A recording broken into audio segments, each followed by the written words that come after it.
Hi guys, sa video na to ay ipapakita natin kung paano magpapalit ng faucet. So this time kailangan mong palitan tong faucet na to kasi hindi siya applicable dun sa hose ko na nakuha. So binili ko siya dati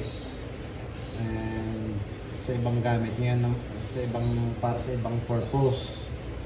Ngayon ay dito ko nagagamitin sa aking bahay. Tara, tingnan natin kung paano natin ito gagawin.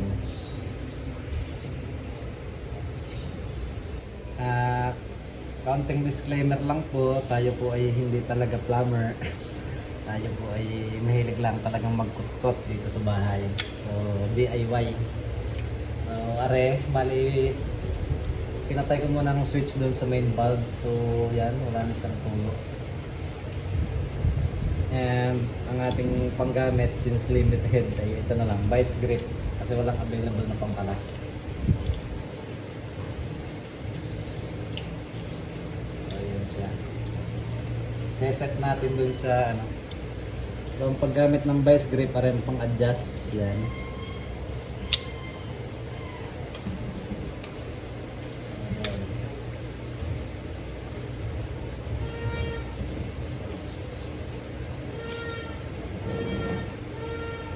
I-adjust natin.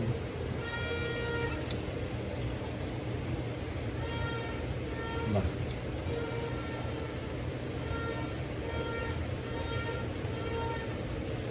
Medyo magkanit. Then, pihit.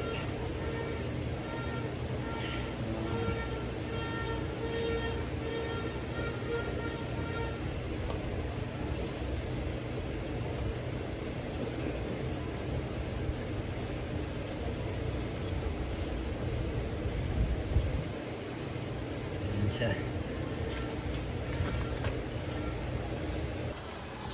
So, ayan, pihitin natin.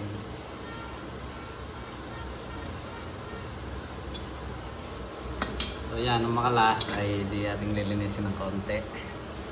Tanggalin natin itong mga teflon na to para malinis. So, medyo kalawangin na din pala. Then ngayon guys, ang ating ipapalit ay are. Kasi kaya ko sa kailangan palitan ay kailangan ko tong garden hose na to na akong magamit. Sayang naman kung bibili pa ako ng bagong garden hose. So yan, kinalas ko muna yung garden hose. Then lalagyan ko ulit ng panibagong teflon. So yan siya. Ayan lang natin. Ikot-ikot.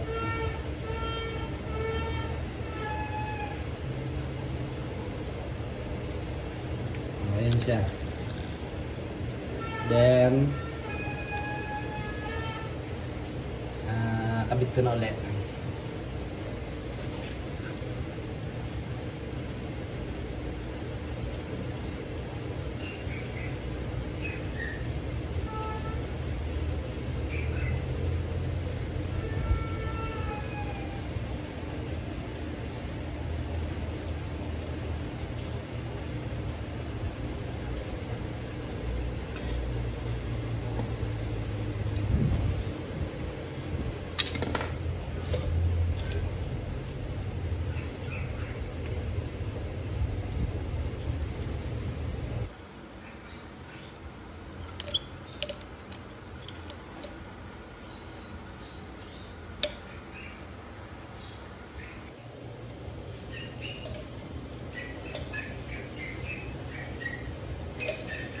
Tapos, try natin ito.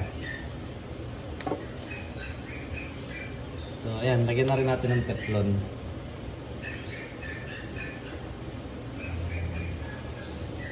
Para walang leak.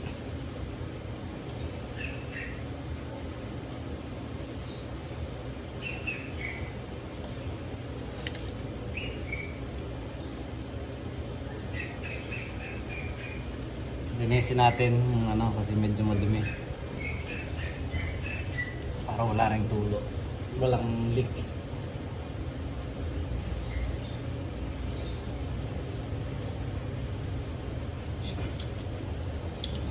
malupit.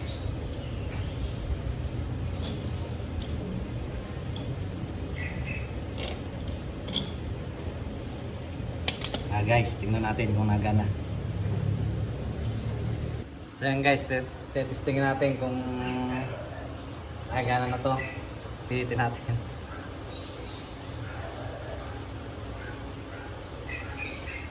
Okay.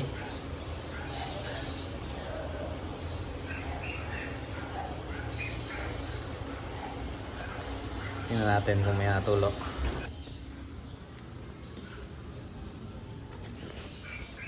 Guys,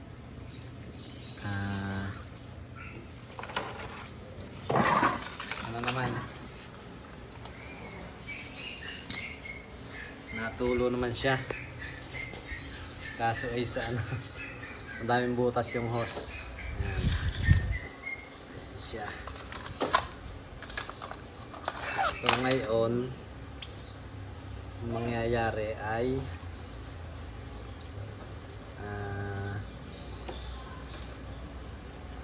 puputulin ko na lang tong hose.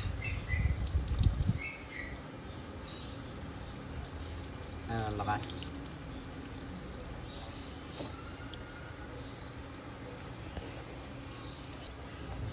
Ayan siya, fountain. Kinain kasi ito ng ano, anay. Kasi ito ay garden hose ko sa bukid. Matagal nang hindi na gamit doon. So putulin na lang natin. Yan guys, putulin na natin. So dito sa pinakadulong, unang may butas.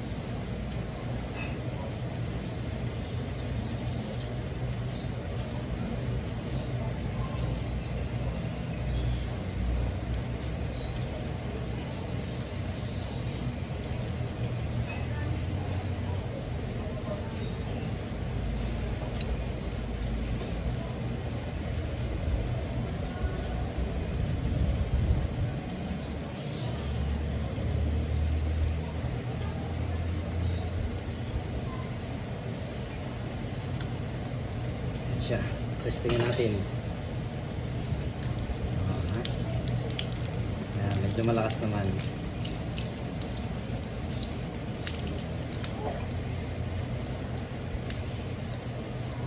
Ayan siya, okay naman, walang tulog, walang leak.